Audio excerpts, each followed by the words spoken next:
The purpose of this video is to show you some of the basics related to selecting and launching an EC2 or Elastic Cloud Compute instance. In this video, I'll show you how to select among common options for an EC2 instance, how to secure access to that instance using security keys, and lastly, I'll show you how you would modify that instance to install a simple web server. Let's get started.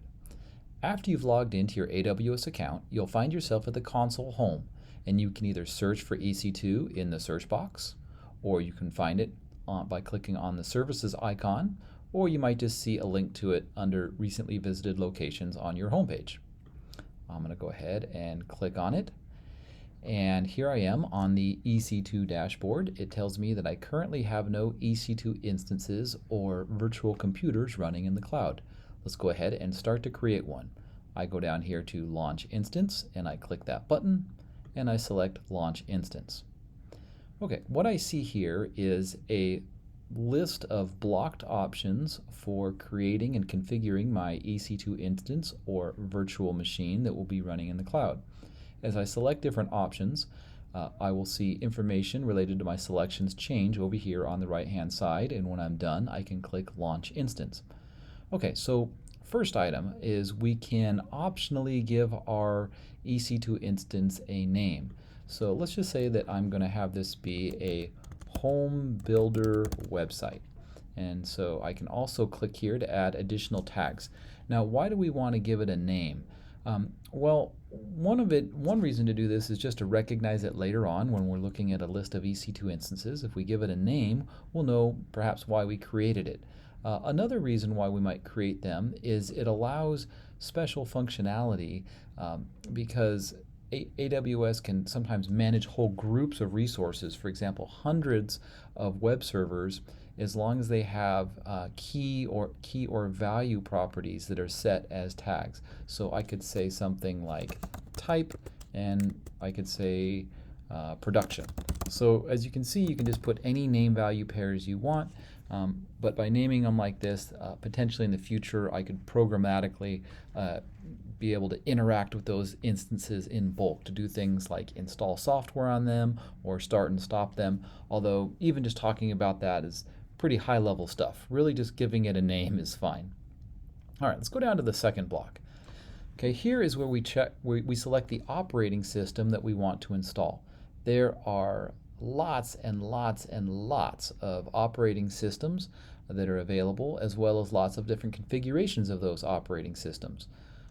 Quite oftenly in the cloud, we're going to be selecting some version of Linux. So we have Amazon Linux, Ubuntu, Red Hat, SUSE, etc., Debian.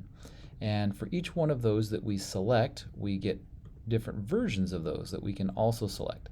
So note, this is not the hardware, this is just a version of the operating system that we're planning to use on our virtual computer. We can browse and find customized versions of these, sometimes with prepackaged software on there. But for now, we're just going to create and use take advantage of the default option that's listed here. All right, let's go to the next area. It says instance type. Now here's where we select the hardware that's going to be associated with our virtual machine. I can click on compare instance types, and here is a form that gives me lots of different options. So some things to recognize here are, first off, there are several hundred instance types that are available, and they differ based on things like memory as well as the number of virtual CPUs. If we scroll down a little bit, we can see things that are interesting, like a computer that has 36 CPUs and 60 gigabits of memory. Also on the far right hand side, we can see that different EC2 instances have different levels of network support. So generally speaking, as you increase the performance based on CPUs, memory, network performance, you're going to be paying more for that instance. And the T2.micro is one of the cheapest ones that you can pick. So let's just go ahead and stick with that for today. One other thing I'll mention is that there are different families that are listed as the prefix to any instance type. So T2, T3, A1, etc. And these differ based on their general properties in terms of how good are they at doing like networking operations or how good are they for doing lots of processing or lots of input-output. So if you were to experiment with different configurations or different families, you'll find that some families are more optimized for some types of computing work than others. Computing work could be website versus analytics jobs, etc. So here we go, selecting the default. All right, go down there. Still back on the instance type of t2.micro. Great. Okay, next option. It used to be a long time ago when you would log into a Linux computer, you would just give it a username and a password. Now the preferred way to connect to these are using files that act as your username and password. And we call this a key pair in AWS. Let's go ahead and create a new key pair, and I will call this home key. Sounds like a good name. Create key pair, and I will put it in my to delete folder. I'm not going to keep it forever, and it saved it as a .pem file. And I'm going to go ahead and close that because I don't need to see that for now. Okay, let's go to the next area. The next thing it says is, where do you want to place this EC2 instance as it relates to the network areas within your AWS account? Now, every region in AWS comes with default networks. So as I go from one region to another, every single one of them has, within my AWS account and yours, a default network. But you can also create your own, and these networks are called VPCs, and these networks are segmented further into subnets. So technically, when you spin up an EC2 instance, you have to put it into a subnet. And let's go ahead and see a little bit more detail about this default stuff that's been pre-filled for us. I'm going to click Edit, and it says that within this VPC that's default, there are 3 different subnets.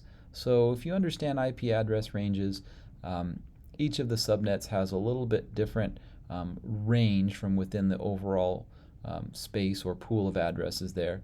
And by selecting no preference, it just means when we click launch instance later on, it's going to drop it into one of the 3 subnets. Now, if I select a different region, different regions have different numbers of availability zones, and there's usually going to be a subnet associated with each availability zone. So if I'm talking about Virginia, there's going to be lots of subnets available. If I'm in other areas of the country, maybe I only see 2 or 3. So Ohio as a region only has 3 options. All right, as I go down a little further, it says, what do you want to do about your firewall? So think about this. Your Linux computer can technically communicate, or has the inherent capacity to communicate, on tens of thousands of communication ports. And for security reasons, you want to limit it to just being able to talk to the world on the ports that you want it to. Let's go ahead and go with create a new security group here. And the first rule that's listed is it's going to allow SSH access from anywhere. Well, that's not a really good option. It would be better if you said allow SSH access from your personal IP. Now, if I was making this video at home, I wouldn't show you my personal IP, but since I'm at a university and there are tens of thousands of people sharing the same IP address, I'll go ahead and show you changing this to my IP. There we go. So now only people at my university right now can attempt to connect to this server for administration purposes using a terminal window. Now, in the future, I'm going to want this to be a website, and so it's going to need to connect. So it's going to need to have some accessibility via port 80, and I could add that right now, but I'll go ahead and do it later just to show how that's done. Okay, so I changed almost nothing here in this network settings box after I hit edit. I'm still in the default VPC, and I just selected limit the access via the terminal window for administration purposes to just my IP. All right, let's go down a little bit. I can add additional storage options or hard drive space to my little virtual server that's going to be running in the cloud, but I'll leave it at its default. I'm not going to change any of the advanced details, but there are lots of things I could do, like especially if this was a Windows instance that I was creating, I could attach it to a Windows domain. I can modify behaviors for this virtual machine for whenever I'm starting it, stopping it, etc. I can put on enhanced monitoring and logging related to this thing. And then if you know something about bash scripting or commands that you would type in at the command line, you can actually type in all of those command line commands right here, and it will run those commands when it launches. But we won't do that today. That's outside of the scope of this tutorial. So let me go ahead and review over here on the right. Default operating system, T2.micro for the hardware, creating a new security group, and there's the hard drive space. Launch instance.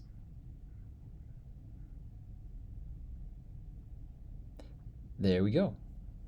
Okay, let me go ahead and click on this little link here, and it opened up a new tab, and it shows me that my instance, my little virtual computer, is pending, meaning it hasn't completely started up yet. Now, one thing I'll notice, or just kind of make note of at this particular moment, is that the particular EC2 instance that I created, the instance type was a T2.micro with about one virtual CPU associated with it. An EC2 instance is a virtual computer as opposed to a whole computer.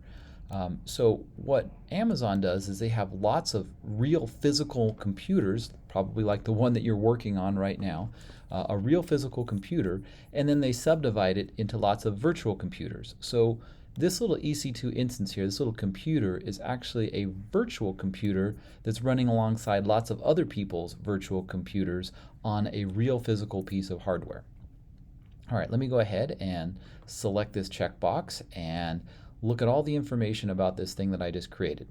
So I see that it has a public IP address, and if I go over here, this that says DNS next to that IP address, this is technically a domain name that you can use to connect to it. So this is a public internet address, and this over here is a private internet address. So there are two addresses that are connected to this EC2 instance. When you're connecting to it from home or from the web, this is what you use. But within the network itself, the virtual computers could theoretically talk to each other based on their internal IP addresses, their private IP addresses. If I come over here to security, here is a link to the firewall rule that was created. So a security group is AWS's name for a firewall rule that has a name associated with it. If I right click on this and say open new tab, here is some more information about it, and it says that here are the inbound rules. And if I click edit inbound rules, I can see a little bit more clearly the firewall rule that I created before. I'm going to come back and update this later, so I'll leave this tab open. Let's go over here to networking. Here's a repeat of the networking details from before. Also, it notes which private network with a name associated with it that this EC2 instance is in, which subnet with a name associated with it that this EC2 instance is in. There's other things I could look at, like what are the virtual hard drives associated with this computer, how many are there, what storage do they have. Once I'm running this in production, I can do things like look at this monitoring tab, and it'll create nice little charts for how my server is operating. And over here are the tags that I used so that I can recognize what this thing is being used for and possibly interact with it programmatically later on. Okay, so there it is. There's the basics. Let's go ahead and connect to it. So I click connect, and this tab right here says SSH client. So typically when you create a new EC2 instance, if you're going to administer it to do things like install a web server, then this is the tab you're going to go to, and it says if you want to connect to it, you have to open an SSH client. And on a Mac, that's pretty easy. It's a little bit harder to connect to your servers and administer them on Windows, but you can look up tutorials online for how to do that. Okay, it says locate your private key file. The key should be used to launch this instance is homekey.pem. So I need to change my working directory to downloads and then to delete. And I have a home key file that is in there. It says run this command to basically update a security setting related to it and then connect to your server. It's easier for step 4 to go down to this little command right here and just copy and paste it. Now I haven't updated the security yet, so let's see what happens. I copy paste, and this is the command to connect to my EC2 instance, and it says, do you want to connect to this? I say yes, and it says warning, unprotected key file, you can't do this. Okay, so I have to change something. It says I have to do chmod 400 homekey.pem. So chmod 400 homekey.pem. I'm going to click up the arrow on my terminal a couple times, and then here's the command that I tried to do earlier, but now I've done step 3. So I run that, and I am now logged into the server. Okay, so now that I'm here, I can do things like configure my web server. So first thing I'm going to do is check to see if there are any updates to the operating system that need to be done. So this is good for security reasons. So I'll do sudo yum update -y, and it says that this particular operating system is completely patched, but if I wait a day or two, it might not be patched. It might be out of date in terms of best security patches that are available. All right, so what I want to do next is I want to install a web server so that I can display web pages on my website. So I'll do sudo yum update httpd. So that's for Apache. Oops. That was funny. Okay, actually I didn't mean to type update. I meant to type install. Okay, so sudo yum update, sudo yum install httpd. Okay, the web server has now been installed, and so now I need to start it. Sudo system control start httpd. Okay, even though there's no message here saying it started the web server, the fact that I didn't get an error message says that it did start. So I'm really close to being able to visit this website from the web. All right, so let's come back to here, and I'm going to click on the little link there for the name of my instance. And here is the public address for it. So I could either copy this or I could copy this. Either one is fine. And if I copy and paste it in here, even though the web server is running on it, I'm not going to be able to connect to it. And the reason for that is the security rules that I set up before. I've only allowed connectivity through my terminal window, and I haven't opened it up to port 80 yet. So let's go back, and if you remember that security group window that was open before, let's go ahead and click add a rule, and we will do add HTTP access. And unlike administrative access, we want that to happen from anywhere. So I'll say just give me access from anywhere. And then I will click Save Rules. And now if I check my inbound rules, it allows in port 80 access from anywhere. Okay, now it's still spinning here. Sometimes I find that it takes about 15 seconds for the rule to be applied, but eventually it will be okay. There we go. It says it works. So if you know anything about Apache administration, you could now go in and update your web pages, and now you have a running website. Okay, that is the end of what I wanted to show you related to the basics of launching an EC2 instance and configuring it. But if you're following along with me, you might want to shut down your resources that you just created. So let's look at how we would do that. We want to get rid of 3 things. So the first thing I want to do is find this thing that I just created. So again, I could go to my dashboard, for example, and click on instances running, select this, and I'll go instance state terminate.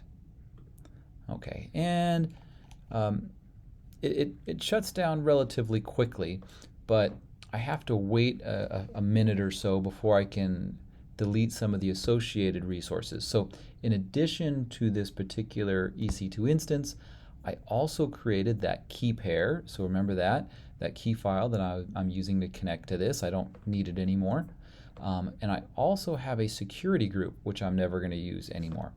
So with this shutting down, okay, now it's no longer running. Let's go over here and let's find this Launch Wizard for security group and actions, delete security groups. I want to delete it, and because I waited long enough, it successfully deleted it. It would have given me an error message if it was still shutting down the EC2 instance. Okay, and then the other thing was the key pair. So right there under network and security is my key pairs, and I just created this home key, and I can do actions, delete,